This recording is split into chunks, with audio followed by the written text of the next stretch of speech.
Naisip nyo ba kung bakit tila nagkakasakit tayo o nakakaramdam ng kakaibang panghihina kahit pa maingat naman tayo sa ating kinakain madalas? Ang sagot ay hindi nasa mga bagong pagkain na ating natitikman, kundi sa mga lumang gawi na tila ba ay normal na sa ating pamumuhay. Ang pinakamadalas nating gawin, lalo na dito sa Pilipinas, ay ang pagtabi ng tira-tira o mga natirang ulam para muling ipainit at kainin sa susunod na pagkakataon, tipid.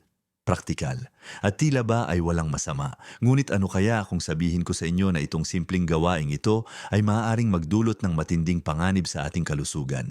Lalo na habang tayo ay nagkakaedad, ang nakakalungkot na katotohanan ay ang ilan sa ating mga paboritong pagkain. Kapag mali ang pagkakaimbak at muling ipinainit, ay maaaring maging sanhi ng pagbuo ng mga lason na nagdudulot ng iba't ibang sakit, mula sa simpleng pananakit ng tiyan hanggang sa mas malubhang karamdaman tulad ng kanser at maging pagkalimot o demensya. Hindi ba't nakakagulat na ang isang bagay na itinuturing nating normal at nakasanayan ay maaaring nagiging dahilan pala ng ating unti-unting paghina? Sa videong ito, tatalakayin natin ang 5 karaniwang pagkain na madalas nating ipainit muli at kung paano ito nagiging sanhi ng matinding panganib sa ating kalusugan. Nababala mismo ng mga doktor, panoorin hanggang sa huli para sa isang bagay na siguradong ikagugulat ninyo. Ngayon, simulan natin ang pagtalakay sa mga pagkaing ito. Ang una ay marahil ang pinakapangunahing pagkain sa hapagkainan ng bawat Pilipino, ang kanin. Sino ba naman sa atin ang hindi nagtabi ng sobra-sobrang kanin para ibahaw o ipainit? Kinabukasan normal na normal ito. 'Di ba? Pero alam nyo ba na ang kanin, kapag hindi tama ang pagkakaimbak at pagkakaproseso pagkatapos maluto, ay maaaring maging breeding ground ng isang uri ng bakterya na tinatawag na Bacillus cereus. Ang bakterya na ito ay naglalabas ng lason o toxins na maaaring magdulot ng pagtatae at pagsusuka. Hindi lang ito simpleng pagtatae, kundi sapat na para magdulot ng matinding dehydrasyon at panghihina, lalo na sa atin na may edad na. Ang problema ay nagsisimula kapag ang kanin ay naiwan sa temperatura ng kwarto pagkatapos maluto sa loob ng ilang oras. Ang mga spores ng Bacillus cereus na likas na naroroon sa hindi pa nalutong bigas ay maaaring dumami at maglabas ng lason. Ang muling pagpainit ng kanin ay hindi laging nakakapatay sa toxins na ito. Oo, tama ang narinig nyo. Kahit pa mainit na mainit ang pagkakapainit nyo, maaring nananatili pa rin ang lason na inilabas ng bakterya. Isipin nyo, kumakain kayo ng mainit na kanin na mayroon palang lason. Ang ganitong paulit-ulit na pagkalantad sa mga toxins na ito ay maaaring magpababa sa resistensya ng ating tiyan at bituka, na nagiging sanhi ng chronic inflammation o pamamaga na maaaring humantong sa mas malubhang problema sa pagtunaw at maging sa pagbagsak ng ating immune system. Sa katagalan, ang isang mahina at laging namamaga na bituka ay may kaugnayan sa iba't ibang sakit, kabilang na ang mahinang nutrisyon, at maaaring makapekto sa ating pangkalahatang kalusugan at paggana ng utak. Kaya paano natin maiiwasan ito kung may matitirang kanin? Agad itong ilagay sa refrigerator sa loob ng 1 oras pagkatapos maluto. Huwag na huwag itong iwan sa labas ng mahigit 1 oras, lalo na kung mainit ang panahon. Kapag ilalabas sa refrigerator, painitin itong mabuti na umabot sa kumukulong init upang masigurong napatay ang anumang natitirang bakterya. Pero mas mainam kung lulutuin lang ang sapat na dami ng kanin para sa isang kainan. Mas presko, mas ligtas. Sunod naman ay ang patatas. Mahal na mahal natin ang patatas, di ba, sa adobo, sa menudo, sa fries. Pero alam nyo ba na ang patatas, lalo na kung luto na at hindi naimbak ng maayos, ay maaaring maging delikado kapag ininit muli? Ang patatas ay isang uri ng pagkain na madaling magkaroon ng paglago ng Clostridium botulinum, isang bakterya na naglalabas ng napakalakas na lason na tinatawag na botulinum toxin. Ito ay ang parehong lason na ginagamit sa Botox. Pero sa pagkain, napakadelikado nito. Ang bakterya na ito ay lumalago sa mga anaerobic na kapaligiran o mga kapaligiran na walang oxygen. Halimbawa, kapag nagluto tayo ng patatas at binalot ito ng foil, o kaya naman ay iniwan lang ito sa isang saradong lalagyan sa temperatura ng kwarto, sa loob ng ilang oras, ang mga spores ng bakterya ay maaaring dumami at magsimulang maglabas ng lason, at ang nakakabahala dito, katulad ng sa kanin, ay hindi namamatay ang lason na ito sa ordinaryong pagpainit.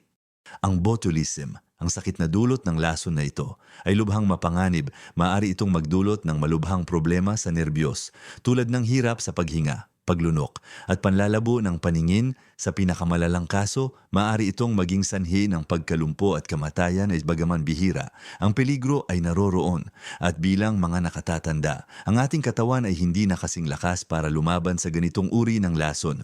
Kaya kung lulutuin ang patatas, siguraduhin agad itong ilagay sa refrigerator pagkatapos lumamig. Sa loob ng 2 oras, tanggalin ang foil kung nakabalot ito at ilagay sa isang lalagyan na hindi selyado para makapasok ang hangin. At kung muling paiinitin, siguraduhin umabot sa 75 degrees Celsius o 165 degrees Fahrenheit ang loob ng patatas para mapatay ang anumang bakterya. Pero tandaan, ang lason ay maaaring nananatili pa rin.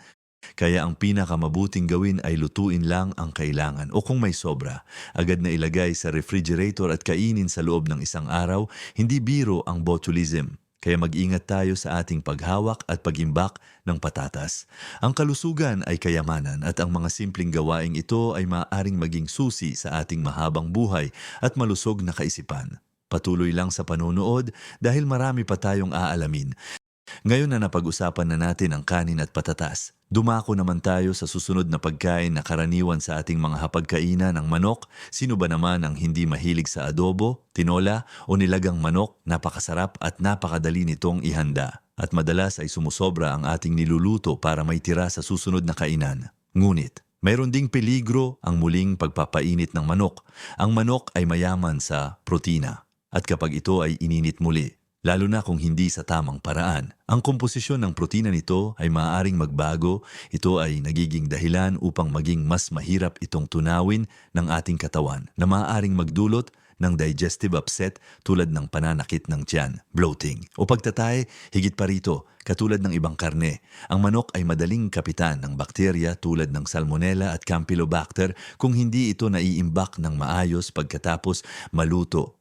Kapag ang manok ay naiwan sa temperatura ng kwarto ng matagal, ang mga bakterya na ito ay mabilis na dumami. Ang muling pagpainit, kung hindi sapat ang init, ay hindi makakapatay sa lahat ng bakterya na ito na nagiging sanhi ng pagkalason sa pagkain. Isipin nyo, akala nyo ay nakakatipid kayo, pero ang totoo, nilalagay nyo sa peligro ang inyong kalusugan. Ang patuloy na pagkalantad sa ganitong uri ng food poisoning ay maaaring magdulot ng chronic gut issues o patuloy na problema sa tiyan at bituka na maaaring humantong sa mahinang nutrient absorption at pangkalahatang panghihina ng katawan at kung ang ating katawan ay patuloy na nakikipaglaban sa mga impeksyon at pamamaga. Mas mabilis tayong manghihina at maaaring makapekto ito sa ating cognitive function o pag-iisip. Kaya paano natin maiiwasan ito kung may matitirang luto na manok? Ilagay agad ito sa refrigerator sa loob ng 2 oras pagkatapos maluto. Kapag paiinitin muli, siguraduhin na ang loob ng manok ay umabot sa mainit na temperatura. Mas mainam kung gagamit ng thermometer para masigurong umabot sa 74 degrees Celsius 165 degrees Fahrenheit. Dapat ay walang malamig na bahagi. Kung hindi kayo sigurado, mas mabuting itapon na lang. Ang pagiging maingat sa paghawak ng manok ay mahalaga para sa ating kalusugan. Ika-4 naman ay ang mga dahon-dahon gulay o leafy greens. Napakasarap ng gulay, lalo na ang kangkong sa sinigang o kaya naman ang pechay sa nilaga. Punong-puno ito ng bitamina at mineral. Diba pero alam nyo ba na ang mga leafy greens tulad ng spinach, kangkong, talbos ng kamote at iba pa ay mayaman sa nitrates? Ang nitrates ay likas na compound na matatagpuan sa lupa at sa maraming gulay. Sa sarili nito, ang nitrates ay hindi masama. Ngunit kapag ang mga gulay na ito ay naluto na at muling ininit, lalo na kung ito ay dahan-dahan lang at hindi umabot sa tamang init, ang nitrates ay maaaring mag-convert o magbago at maging nitrites. At ang nakakatakot, ang nitrites na ito ay maaaring maging nitrosamines sa ating katawan. Ang nitrosamines ay kilala bilang carcinogenic. Ibig sabihin, sila ay sangkap na maaaring magdulot ng kanser. Isipin nyo, ang gulay na kinakain nyo para sa kalusugan, kung mali ang paghawak at pagpainit, ay maaaring maging sanhi pa ng sakit Ang panganib na ito ay mas mataas kapag ang gulay ay pinainit muli sa microwave kung saan hindi pantay ang distribusyon ng init na nagiiwan ng mga cold spots kung saan maaaring maganap ang pagbabago ng chemical. Ang pagkakaroon ng nitrosamine sa ating katawan sa loob ng mahabang panahon ay maaaring magpataas ng panganib sa ilang uri ng cancer, lalo na sa gastrointestinal tract. Kaya napakahalaga na kung magluluto ng gulay, lutuin lamang ang sapat na dami para sa isang kainan. Kung may sobra man, mas mainam na kainin ito ng malamig.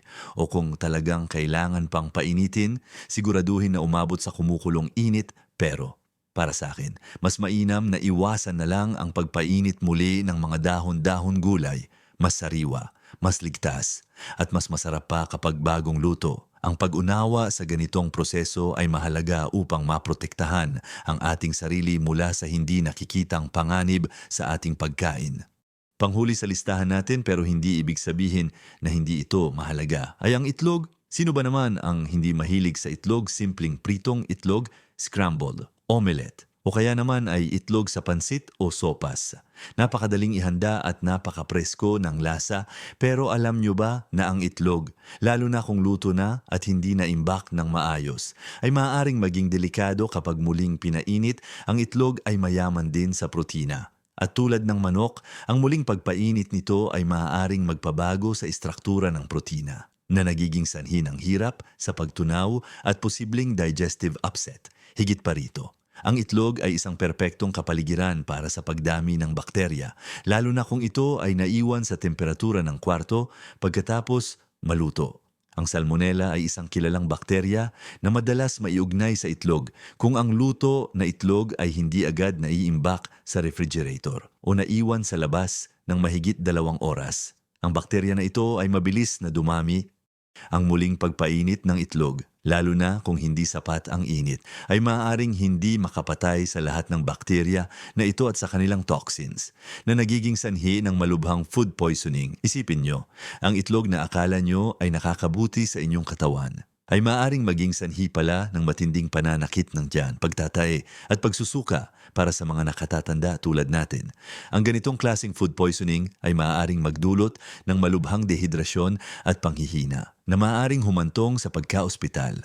At ang paulit-ulit na insidente ng food poisoning ay maaaring magdulot ng chronic inflammation o patuloy na pamamaga sa ating digestive system na nakakaapekto sa ating pangkalahatang kalusugan at maaaring maging kontribusyon sa mas malubhang karamdaman sa paglipas ng panahon. Para maiwasan ito, napakahalaga na ang luto na itlog ay agad na ilagay sa refrigerator sa loob ng 2 oras pagkatapos itong maluto.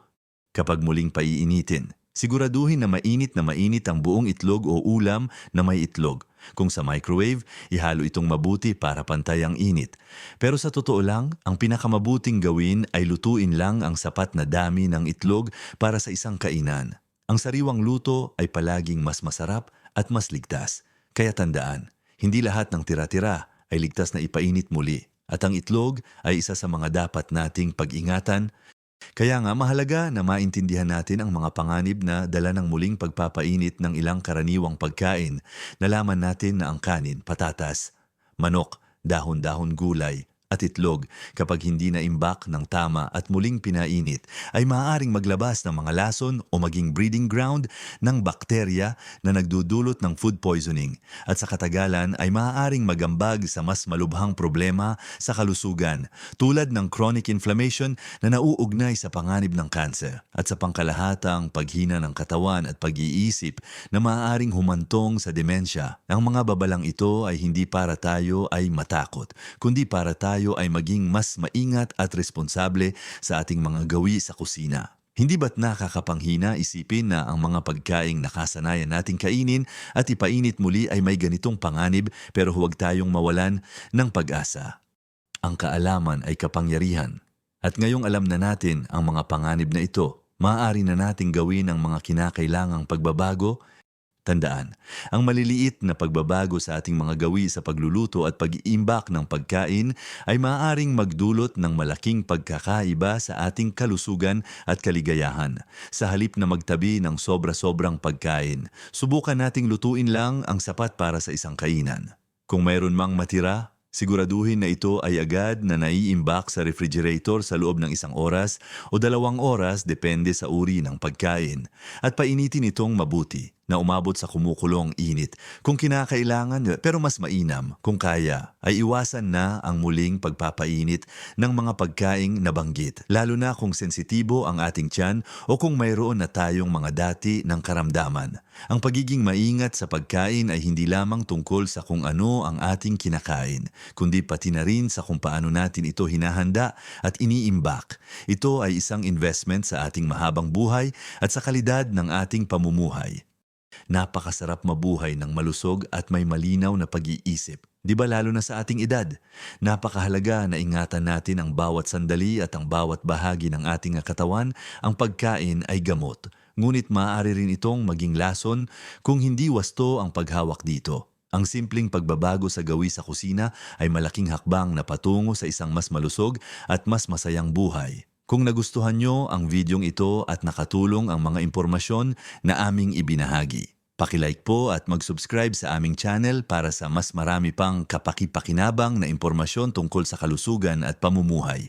Ibahagi nyo rin sa amin ang inyong mga karanasan o saloobin sa comment section. May mga pagkain ba kayo na dati nang pinaiinit muli na ngayon ay pag-iingatan nyo na gusto naming marinig ang inyong mga kwento? Tandaan, hindi pa huli ang lahat para simulan ang pagbabago para sa ikabubuti ng ating sarili.